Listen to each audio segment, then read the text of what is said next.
The rain had not stopped in 3 days. It whispered against the windows of the old Whitmore house. Steady, patient, like a reminder that grief does not leave easily. Inside, the scent of lilies and medicine lingered, mixing with the quiet hum of machines. Evelyn sat by her mother's bedside, her hands folded tightly in her lap. She had not slept in 2 nights. Afraid that if she closed her eyes, her mother would slip away in the dark. Her mother, Margaret Whitmore, had always been a woman of strength, graceful, commanding, the kind of woman who never raised her voice because her silence spoke louder than words. But now that voice was fading. "Evelyn," Margaret whispered, her lips trembling as she tried to speak. "I'm here, Mama," Evelyn answered softly, leaning close. Margaret's eyes, once sharp and full of life, searched her daughter's face as though memorizing it. "There's something you must promise me," she said. Evelyn nodded without hesitation. "Anything."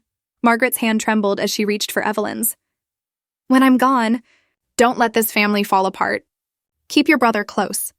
Keep this house standing." It sounded like love. Tired, desperate love. And yet, something about the way she said it felt heavy, uncertain. "Of course, Mama," Evelyn said, forcing a smile through tears. "I'll take care of everything." "You don't have to worry," but Margaret shook her head slowly. "No, my dear." "You don't understand." Her voice dropped to a whisper, one Evelyn could barely hear above the rain. "There are things you don't know. Things I couldn't tell you. Promise me. When you find them, you'll forgive me." Evelyn's heart tightened. "Forgive you? For what?" Her mother's eyes glistened with something more than pain. It was guilt. But before she could answer, a sharp cough racked her chest. The monitor beeped wildly. Nurses rushed in. Evelyn was pulled aside as chaos filled the quiet room. And then, silence. The kind that stretches, lingers, and breaks something inside you. Evelyn stared at her mother's still face. Her fingers were cold now, her promise echoing in the hollow space where a heartbeat used to be. Rain tapped softly on the window, as if marking time for a story that had only just begun. The funeral was a blur. Black umbrellas, hollow condolences, a pastor's voice that sounded far too distant. Evelyn stood beside the casket like a ghost herself. Her brother Henry stood on the other side, tall, composed, unreadable. He didn't cry. He didn't speak much either. Just kept glancing at his watch as though waiting for something, or someone, else. Evelyn tried to talk to him once. "She wanted us to stay close," she said gently. He looked at her, then away. "We'll see, Evelyn. Let's just get through today." There was no warmth in his tone, only finality. That night, when the guests had gone and the rain finally stopped, Evelyn walked through the empty house alone. Every photograph seemed to look back at her. Her parents on their wedding day, her and Henry as children on the staircase, their mother smiling in the garden. Everything felt like memory now, distant, unreachable. In her mother's room, the air was still heavy with lavender oil and fading life. The bed was neatly made, the window slightly open. Evelyn sat down where she had spent those last hours, feeling the silence press around her. And then she noticed it. A small wooden box on the nightstand. It wasn't there before. Or maybe she had been too lost in grief to see it. The lid creaked softly as she opened it. Inside lay a folded piece of parchment, sealed with the familiar wax stamp her mother always used for private letters. Her name was written across the top. Evelyn. Her heart raced. For a moment, she thought she should wait. Maybe Henry should be here too. But then she remembered her mother's trembling words. "There are things you don't know. Things I couldn't tell you." She broke the seal. The paper smelled faintly of rosewater. The ink faded slightly along the edges. "My dearest Evelyn, if you are reading this, then I am gone. And there is something I must tell you. Something I have carried for too long. The truth I once thought would protect you has now become my deepest regret. You must know. Everything I did out of love. Even the lie," Evelyn's breath caught. "A lie? What lie?" She read further, but the ink had smudged halfway through the page. The rest of the message was unreadable, just blurred words and water stains. Her pulse quickened. No, she whispered, trying to make sense of the fragments. "Forgive me. Henry must never, the will. Truth, hidden." The words made no sense, but the weight behind them was unmistakable. Her mother's last words had not been a comfort. They had been a confession. Evelyn folded the letter carefully, her fingers trembling. For the first time since the funeral, she felt something stronger than grief. Suspicion. She looked out the window again. The rain had stopped, but the air felt different now. Still. Waiting. "Mama," she whispered into the dark. "What did you do?" And though no one answered, the shadows in the corners of the room seemed to hold the beginning of an answer. One that would cost her everything she loved. If this story touched something deep within you, take a moment to like this video. Share it with someone who believes love can never lie. And tell me in the comments, would you forgive a mother who hid the truth to protect you? Do not forget to subscribe, because Evelyn's journey is only just beginning. The Whitmore house felt colder after the funeral, not because of the weather, but because every room now carried an absence too heavy to touch. Evelyn had spent the morning sorting through her mother's belongings, lace handkerchiefs folded in perfect squares, jewelry wrapped in velvet, and drawers filled with carefully labeled envelopes. Everything about Margaret had always been organized, precise, and meaningful, so when Evelyn found an envelope that wasn't labeled, her heart skipped a beat. It was tucked behind a row of old letters, sealed with wax, and marked only by a faint impression of the Whitmore crest, a single lily surrounded by thorns. She sat down at her mother's desk, the one that still smelled faintly of rosewood and ink. Her hands hesitated. She remembered the first letter, the one that had ended in smudged tears and unfinished truths. What if this was the rest of it? What if this was the lie her mother had warned her about? Before she could decide, the sound of footsteps echoed from the hallway. "Evelyn?" Henry's voice. Calm, composed, always the same, she quickly slipped the envelope back into the drawer as he entered the room. "You're still going through her things?" he asked, glancing around the room like an auditor instead of a grieving son. "I'm just trying to put things in order," she said softly. "Let the lawyers do that," Henry replied, brushing invisible dust off his sleeve. "Mother's affairs are already being handled," Evelyn frowned. "Already? It's only been 3 days." He gave a tight smile. Mother was prepared for everything. You know how she was. There was something in his tone. Controlled, deliberate, as though he was hiding something behind his words. "When is the reading of the will?" she asked. "Tomorrow morning." 10 o'clock. At the family lawyer's office. He turned to leave, but paused at the door. "I'd suggest you get some rest, Evelyn. You look tired." It sounded like concern, but felt like dismissal. When he was gone, Evelyn exhaled slowly. The air in the room felt heavier. She opened the drawer again and looked at the sealed envelope. Her fingers hovered over it.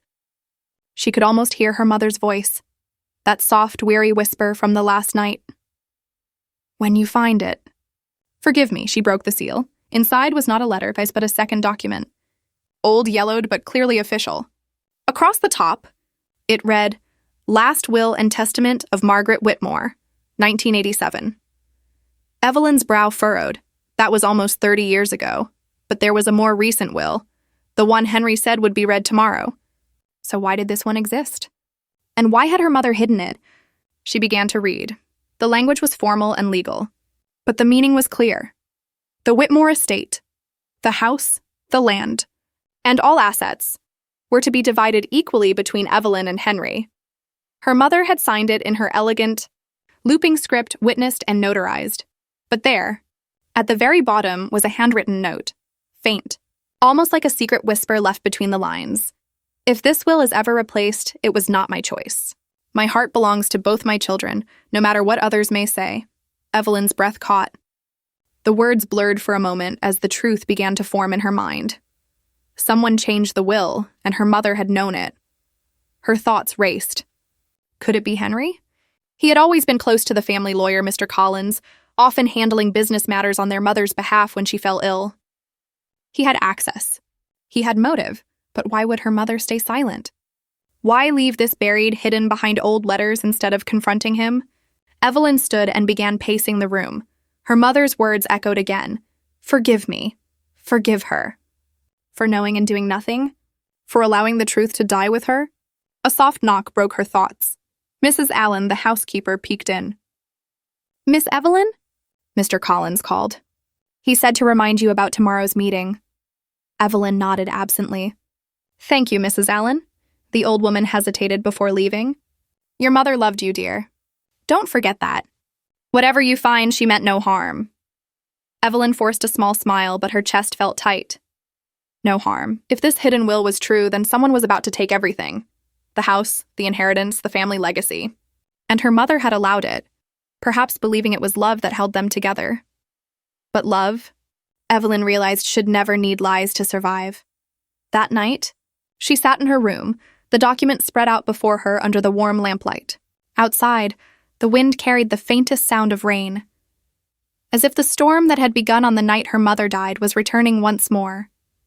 She stared at the signature, Margaret Whitmore, and beneath it, in her mother's careful handwriting, "The truth is never lost, Evelyn. It only waits for the right eyes to see it." Tears slipped silently down her face as she whispered into the quiet room. "I see it now, Mama. I see everything." She folded the document and hid it back in the drawer, not out of fear, but strategy. Tomorrow, she would hear the official version of her mother's will, and then she would know, once and for all, whether the woman who taught her strength had also built her world on a lie. If Evelyn's discovery pulled at your heart, please take a moment to like this video. Share it with someone who knows that family secrets never stay buried forever. And tell me in the comments, would you open a letter your mother meant you never to see? And do not forget to subscribe, because Evelyn's fight for the truth has only just begun. The morning of the reading began with rain, soft, steady, and deliberate, like the world itself was whispering secrets through the mist.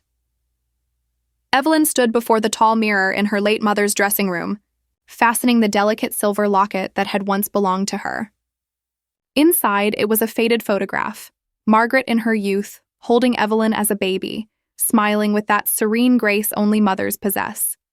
It should have brought her comfort, but instead it felt like a farewell wrapped in guilt. Downstairs, the Whitmore estate buzzed with a different kind of energy. Henry had arrived early, sharp in a tailored black suit, his every gesture controlled and professional. His wife Celeste stood beside him, her perfume strong enough to fill the room, her condolences rehearsed to perfection. When Evelyn descended the stairs, all eyes turned toward her. The quiet daughter, the obedient one, the woman who never raised her voice, she walked with poise, every step measured, but inside her heart was trembling. Hidden in her purse was the secret will, the one she had found in her mother's drawer. The paper still carried the scent of rosewood and dust, like it belonged to another lifetime. The family lawyer, Mr. Collins, waited in the study, the same room where Evelyn had played as a child, now transformed into a chamber of formality and power. He rose when she entered. "Miss Whitmore, Mr. Whitmore, please have a seat." The mahogany table gleamed under the chandelier's soft glow. On it sat a single envelope sealed with red wax. Evelyn noticed something. The seal was fresh, new. Her pulse quickened. Mr. Collins cleared his throat. "Your mother updated her will last year, shortly after her illness began to worsen. As per her wishes, I am here to execute that document today." Evelyn glanced at Henry. His eyes were fixed on the lawyer, his expression calm, perhaps too calm. Mr. Collins opened the envelope, unfolded the crisp pages, and began to read. "I, Margaret Ann Whitmore, being of sound mind and full understanding, hereby declare this to be my final last will and testament." The words flowed in the formal rhythm of legality, but Evelyn barely heard them. Her focus was on every pause, every flicker of emotion that crossed Mr. Collins's face.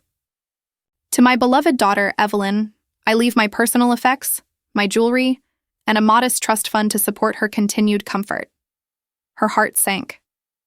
"To my son, Henry Whitmore, I leave full ownership of the Whitmore estate, including all financial assets, property, and controlling interest in the family holdings." The room went silent except for the steady tick of the clock on the wall. Evelyn's throat tightened. Her eyes darted to Henry. His expression was unreadable, but the faintest smirk curved his lips. It was done. Her mother's fortune, her legacy, her home, everything had been left to Henry. Mr. Collins continued, his tone professional but heavy. "It was my client's wish that her children remain united in peace. She believed that Henry's leadership would best preserve the family's name." Evelyn felt something inside her break, not because of the money, but because of the lie, united in peace. Her mother had always preached fairness, love, equality. So why this betrayal? The document concluded with the lawyer's practiced phrase, This will was signed, witnessed, and notarized on the 14th of March last year. He folded the paper neatly and looked up. That concludes the formal reading. Celeste's hand rested delicately on Henry's arm, her smile graceful and composed. Your mother was a wise woman, she said softly. She knew what was best for everyone. Evelyn rose slowly from her chair, her voice trembling but firm. May I see the signature? Mr. Collins hesitated, then handed her the final page. Her eyes scanned the familiar handwriting. Margaret Whitmore. But something was wrong. The loops were tighter, the lines more rigid, as if written by a hand straining to imitate grace. Her breath caught. She looked up sharply. This isn't her handwriting. Henry's eyes narrowed. Evelyn, for heaven's sake! No, she interrupted, her tone low but steady. I know my mother's hand. Every letter she ever wrote to me had a softness, a rhythm. This, she tapped the page, isn't her, Mr. Collins shifted uncomfortably. Miss Whitmore, I can assure you this document was signed in my presence. Her heart pounded. Either the lawyer was lying, or someone had made sure he believed what he saw. She exhaled, forcing calm. Then I would like a copy of this document. Of course, Mr. Collins said, his voice faintly defensive. It's your right. As the meeting ended, Henry approached her near the doorway. His words were polite, his smile perfectly measured. You shouldn't let this upset you, Evelyn. Mother trusted me to take care of everything. You'll be comfortable? Comfortable? She echoed softly. Henry, you just took our mother's life's work. He leaned closer, his voice barely above a whisper. No, dear sister. I preserved it. You were never meant to lead this family. She stared at him for a long moment, at the man who had once held her hand when their father died, who had promised to protect her. That boy was gone. In his place stood a stranger in her brother's face. When they left the room, the storm had begun again. Sharp, hard rain slapping against the windows, wind howling through the eaves. As Evelyn stepped outside, the truth she carried felt like fire beneath her ribs. Her mother's hidden will, the real one, was the only proof she had left. And in that moment, standing under the darkening sky, she made a silent promise. You may have taken her words, Henry, but you'll never take her truth. She turned toward the house, lightning flashing behind her, her reflection glimmering faintly in the rain-soaked window. The storm had returned, and this time, it was hers to command. If Evelyn's strength reminded you of your own, take a quiet moment to like this video. Share it with someone who knows the pain of family betrayal. And tell me in the comments, what would you do if your mother's final words turned out to be a lie? And do not forget to subscribe, because Evelyn's fight for justice has only just begun. The Whitmore house had always been a symbol of grace. White columns, marble floors, portraits of ancestors who looked down with cold approval. But now, every corridor felt like a battlefield. Evelyn had stopped sleeping in her old bedroom. She preferred the library, her mother's sanctuary, where dust and silence made better company than the people who still called themselves family.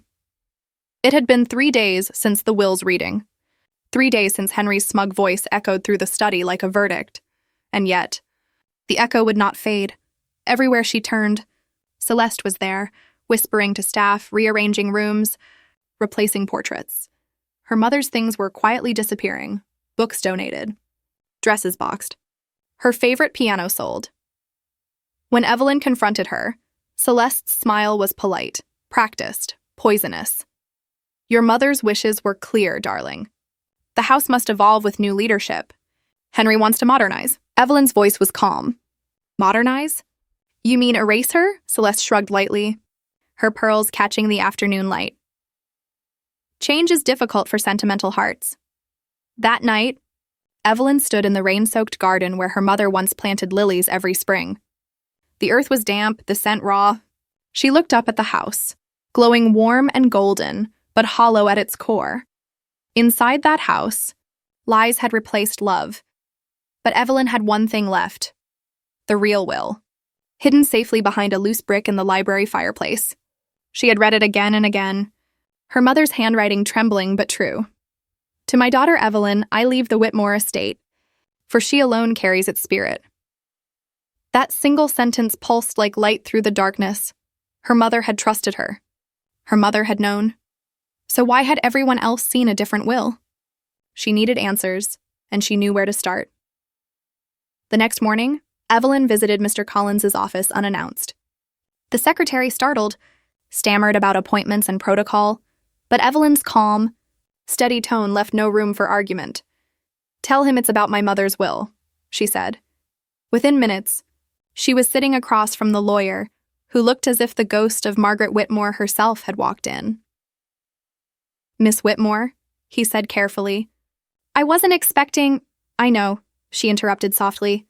"I just need to see the signed document again. The original, not a copy." He hesitated, his fingers twitching near the drawer. "It's standard procedure that—" "Mr. Collins," she said quietly, leaning forward, "my mother trusted you for 30 years. If you're protecting someone, I need to know." Something in her voice, that quiet conviction, that dignified grief, pierced his professional shell. He sighed, opening the drawer and handed her a file. "This is the original, kept under lock since the reading." Evelyn examined it carefully. The signature looked the same, tight, unnatural. But now she noticed something else. Faint indentations on the paper beneath the ink, as if the pen had hesitated. "Who notarized it?" she asked. "An external associate." "Henry arranged it when your mother was too weak to travel." Evelyn's eyes hardened. "So Henry handled the documents. And you never questioned it?" Mr. Collins swallowed. "Your brother assured me your mother's mind was sound. I had no reason to doubt her." "But you didn't see her sign it," Evelyn said quietly.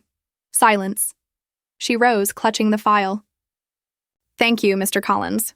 You've told me what I needed to know." That evening, Henry confronted her in the hallway. He had always been charming, that effortless kind of arrogance that made people trust him without reason. But tonight there was an edge. "You went to Collins," he said flatly. "I did." He took a step closer. "You're wasting your time, Evelyn. Everything Mother did was legal. You're only making this harder on yourself? On myself?" She smiled faintly. "No, Henry. You're the one who should start preparing for hard days." His jaw tightened. "You think you can take me to court?" Evelyn's tone was calm, almost gentle. "No, courts are for people who still believe in fairness." She walked past him, her heels echoing down the corridor like a quiet march of defiance. From that night forward, the war began in silence. Henry replaced loyal staff. Evelyn began gathering evidence, small details, overlooked signatures, whispers from those who remembered Margaret's final months. In the library, she built a small sanctuary, a place of candlelight and letters, where she wrote her thoughts into a journal her mother had gifted her years ago. Each entry began with the same words: "For truth, not revenge, but revenge has a way of finding its own shape." By the second week, rumors had begun to spread in town. Some said Evelyn was contesting the will. Others claimed she had proof of forgery. Henry's composure began to crack. His charm dulled. At dinner, his voice was sharp. Celeste's hand trembled on her wineglass. "You always loved playing the victim, Evelyn," Henry sneered one night. "You never learned how to fight." Evelyn looked at him quietly. "You're right," she said. "But Mother taught me something better. How to endure." That single sentence silenced the table. Later that night, Evelyn stood in her mother's room, looking at the mirror that once reflected warmth and pride. Now it only showed distance. She touched the locket at her neck and whispered, "You wanted peace, Mother. But you left me a war." Then she turned toward the door, her reflection fading behind her. The war had begun, not with noise or blood, but with truth, paper, and patience. And as the rain fell once more over the Whitmore estate, the woman they once dismissed as gentle had already begun her quiet fight. If Evelyn's courage spoke to you, take a moment to like this video, share it with someone who knows what quiet strength feels like, and tell me in the comments, what would you do if the ones you loved turned truth into war? And do not forget to subscribe because Evelyn's story is far from over. The morning sunlight spilled weakly through the lace curtains, painting soft gold across Evelyn's face. For a moment, she could almost pretend it was peace. But downstairs, voices were rising. She could hear Celeste's sharp tone, the brittle edge of panic beneath polished control, and Henry's colder, angrier reply. The storm that had brewed for weeks was finally breaking through the Whitmore estate's perfect walls. Evelyn remained still. "Listening, you promised this would be simple," Celeste hissed. "It was simple," Henry snapped. until she decided to play detective. Evelyn's breath slowed. So she was right. They had forged it. She rose, smoothed her dress, and walked to the window. The gardens below were bare, stripped by rain and neglect. Her mother's lilies were gone. In their place, mud and silence. Exactly like this house, she murmured. By noon, a messenger arrived at the door. A sealed letter, official, stamped with the county clerk's insignia. Henry opened it before the butler could reach Evelyn. He skimmed the first line, and his face blanched. She filed, he muttered. Celeste froze mid-step. Filed what? A motion to contest the will. Evelyn appeared in the doorway, calm as ever. I thought it was time to make things legal, she said softly. Henry's eyes flared. You'll destroy this family's name? She met his gaze evenly. You already did. That night, Evelyn couldn't sleep. The house creaked like an old secret refusing to rest. She sat in the library, surrounded by candles and papers, letters, receipts, handwriting samples, notes from neighbors who had visited her mother before her death. Each piece told a story. Each story pointed toward the same truth. The will had been rewritten in fear, under someone's control. Her mother's last words haunted her. Promise me you'll stay strong. She wondered now if her mother had known what was coming, if she had signed one document to protect the truth of another. Tears welled up, but she refused to let them fall. There was no room for grief now. Only clarity. If I break, she whispered. They win. She straightened the papers, her hands steady again. The next morning brought confrontation. Henry stood waiting in the main hall, a folded newspaper in his hand. Congratulations, he said coldly. You've made the front page. Whitmore heiress challenges family legacy.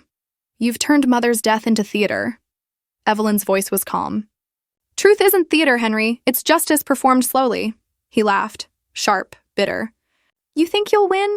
I have power, I have money, and I have every lawyer worth hiring. Then I'll win with what you don't have, she said quietly. He sneered. And what's that? She stepped closer. Conscience.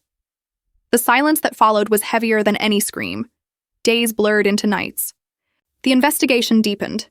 Evelyn's attorney, a patient, silver-haired woman named Lorraine, worked tirelessly, piecing together witness statements and hospital records. Late one evening, Lorraine looked up from her notes. Your mother was in no condition to sign a new will, Evelyn. The medical report confirms her cognitive decline began months before that signature. If we can prove coercion, the case will turn. Evelyn exhaled slowly. And if we can't? Lorraine gave her a small, knowing smile. Then we let truth do what truth always does. Wait until the lies fall apart. But the war was taking its toll. Nights of sleeplessness, whispered calls, the pressure of silence. One evening, Evelyn found herself in her mother's old bedroom again. The faint scent of lavender still lingered in the air. She opened the top drawer. Inside lay a collection of old letters tied with a blue ribbon. Her mother's handwriting flowed across every envelope, delicate and warm. One letter, dated a week before her death, stopped Evelyn's breath. My dearest Evelyn, if the truth ever hurts you, know that I did what I could to protect what I could not save. You will understand one day. Mother. Her hands trembled. The lie wasn't as simple as betrayal. It was born of love, or fear, or both. The tears she had been holding for weeks finally fell. Quiet, steady, cleansing. That night, she sat at the piano, her mother's piano, and played softly. Each note cracked open a memory. Each pause stitched something back together. In that moment, she realized something profound. This wasn't just about property. It was about legacy, about truth reclaiming dignity, and that required strength, not rage. The next morning, she walked into Henry's office without knocking. He looked up. Startled, she placed a small folder on his desk, the medical records, handwriting analysis, and her mother's final letter. Evelyn, she held up a hand. You don't need to read it now. But you will, Henry frowned. Is this supposed to scare me? No, she said softly. It's supposed to remind you. The truth doesn't disappear, Henry, it waits. She turned and walked away, her heels echoing through the hall. Behind her, Henry's voice cracked. You're tearing this family apart. Without looking back, she replied, "No, brother. You did that the day you chose greed over love." The door closed behind her with a soft, decisive click, the sound of something breaking and something else beginning to heal. If Evelyn's quiet courage touched your heart, take a moment to like this video. Share it with someone who's ever had to stand alone for what's right, and tell me in the comments, what would you do if your own blood betrayed you? And do not forget to subscribe, because Evelyn's fight for truth is not over yet. The Whitmore estate had never felt so quiet, not peaceful, just empty. The staff spoke in whispers, afraid of being caught in the crossfire of a family unraveling. The air itself carried a weight, as though the walls knew too much. Evelyn stood by the window, watching rain slide down the glass, slow, deliberate lines that looked almost like tears. For the first time in weeks, she felt the fatigue of it all. The fight, the silence, the endless search for proof. She whispered to herself, what if undoing the lie means undoing what's left of us? But then she remembered her mother's trembling hand, the fear in her eyes, the faint whisper, "Stay strong." There was no turning back. Henry had grown reckless. Where once he moved with cold precision, now he stumbled through each confrontation. He was drinking more, sleeping less, snapping at everyone, even Celeste. Rumors began to spread. Employees resigning quietly, business partners hesitating to call back. One afternoon, Celeste confronted him in the study, voice trembling with fury. "This isn't what we planned, Henry. You said it would all go away once the will was settled." He slammed his hand on the desk. It would have if she hadn't gone digging. Celeste's eyes burned. "You think she's the problem? She's not destroying this family, Henry. You are." He froze, the accusation hitting harder than he expected. "You were the one who pushed for it," he said bitterly. "You told me we deserved more. I told you we deserved honesty," she cried. "But you forged a dying woman's wish." The silence that followed was devastating. Even lies grow tired when the truth starts breathing through the cracks. That night, Evelyn sat with Lorraine in the dimly lit kitchen. The hum of the refrigerator was the only sound between them. Lorraine placed a file on the table. "It's over, Evelyn. We have what we need." Evelyn hesitated before opening it. Inside lay the final piece, a statement from the notary who had witnessed her mother's signature. She wasn't alone that night. The statement read, her son Henry insisted on handling the documents. He asked me to leave the room for privacy. When I returned, the will had already been signed. Evelyn's hands trembled as she traced the words. "He forged her hand," Lorraine whispered. "We can prove it now." Tears welled up, not from shock, but from exhaustion. "Then it's over," Evelyn said softly. Lorraine gave a small nod. "Not quite. The truth is ready to speak. Now you must decide how loud it should be." The hearing came 2 weeks later. The Whitmore name, once a symbol of grace and heritage, was now the centerpiece of public scandal. Reporters lined the courthouse steps. Flashing cameras, murmured gossip, the click of heels against marble floors. Evelyn walked through it all, head held high, her calm presence cutting through the noise. Inside, the judge read through the documents in silence. Henry sat stiffly beside his attorney, his once proud posture sagging beneath invisible weight. Lorraine presented the evidence with surgical precision, each word another thread unraveling the tapestry Henry had woven. The notary's testimony, the handwriting analysis, the medical records, piece by piece, the truth assembled itself. When the judge finally looked up, his tone was grave. "Mr. Whitmore, this evidence suggests clear manipulation and coercion. The court hereby invalidates the contested will and reinstates the original document, leaving the majority estate to Miss Evelyn Whitmore." The words fell like quiet thunder. Henry didn't move. Celeste's breath hitched beside him. Evelyn sat perfectly still. No triumph, no smile, just stillness, because victory didn't feel like joy. It felt like release. Later that evening, she walked through the now empty halls of the estate. Boxes lined the corridor. Portraits had been removed. The house was shedding its past, piece by piece. She entered her mother's room one last time. The curtains swayed with the soft wind. The scent of lilies, even faint but present, lingered still. On the bedside table sat the framed photograph of them together, her mother's arm around her. Both smiling under the spring sun, Evelyn touched the frame gently. "I did it, Mama," she whispered. "Not for the money. For the truth." Her voice trembled, but her spine remained straight. "And maybe now, I can finally rest too." Outside, the storm that had been threatening all day finally broke open. Thunder rolled across the fields. Rain came down in wild sheets. Cleansing, relentless, the world undoing itself only to begin again. Henry stood by his car, watching from a distance. For the first time, he looked smaller, like a man who had finally met the weight of his own lies. Celeste had already left. Her goodbye had been a letter. One line only. "I can't live in a house where love became a weapon." As the rain washed over the gravel drive, Henry whispered into the wind. She was right. Inside, Evelyn watched the storm from the same window where it had all begun. Only now, it didn't feel like grief. It felt like peace wearing a new face. The past was undone, not erased, but transformed. And in that undoing, Evelyn found the strength her mother had wanted her to learn. Not how to fight, but how to let go. If Evelyn's journey through betrayal and truth touched something deep inside you, please like this video, share it with someone who knows what it means to find peace after pain, and tell me in the comments, have you ever had to let go to find your strength again? And don't forget to subscribe, because Evelyn's quiet victory is just around the corner. Morning sunlight crept through the old Whitmore windows, painting soft golden lines across the floors that had once echoed with arguments, tears, and footsteps of betrayal. For the first time in months, Evelyn did not wake to dread. She woke to birdsong, to silence that was finally gentle. She had thought justice would feel loud, like applause or thunder, but it came quietly, like the first breath after a long storm. The lawyers were done. The signatures were dry. Henry had left town. No letters, no goodbyes, just silence. Celeste had gone back to her coastal cottage, her absence speaking more truth than any apology could. The Whitmore name now belonged solely to Evelyn, but the weight of it didn't feel heavy anymore.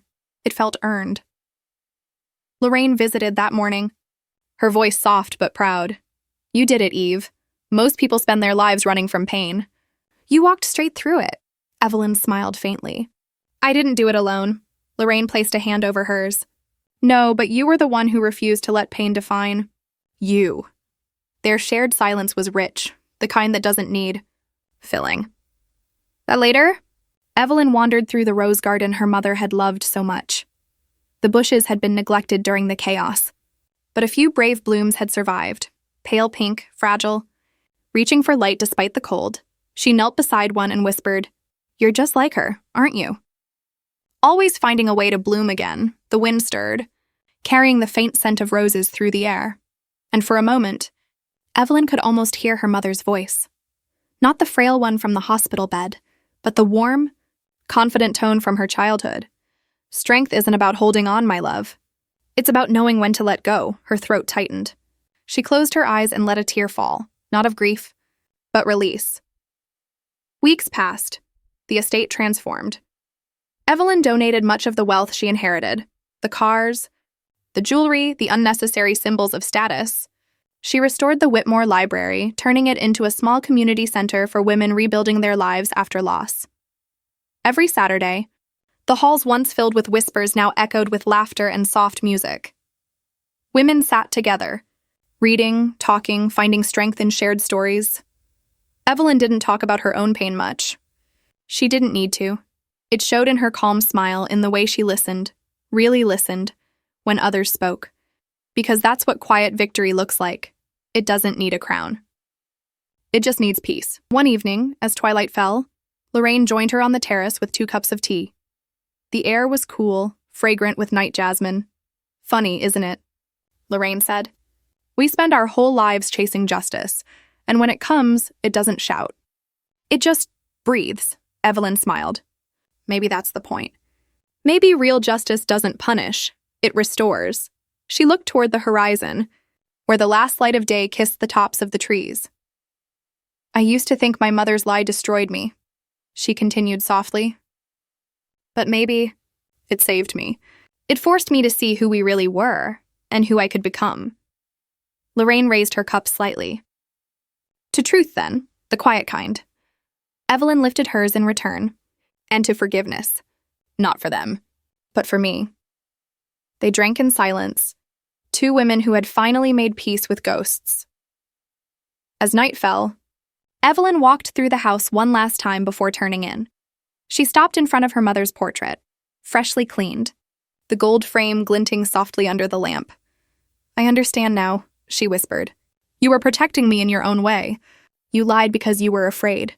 But I'm not afraid anymore. Her reflection in the glass met her mother's eyes, and for a brief, fragile second, it felt like forgiveness had traveled across time. Outside, the rain began again, not violent this time, but soothing, the kind that makes the earth smell alive. Evelyn stepped out onto the porch, barefoot, letting the rain touch her face.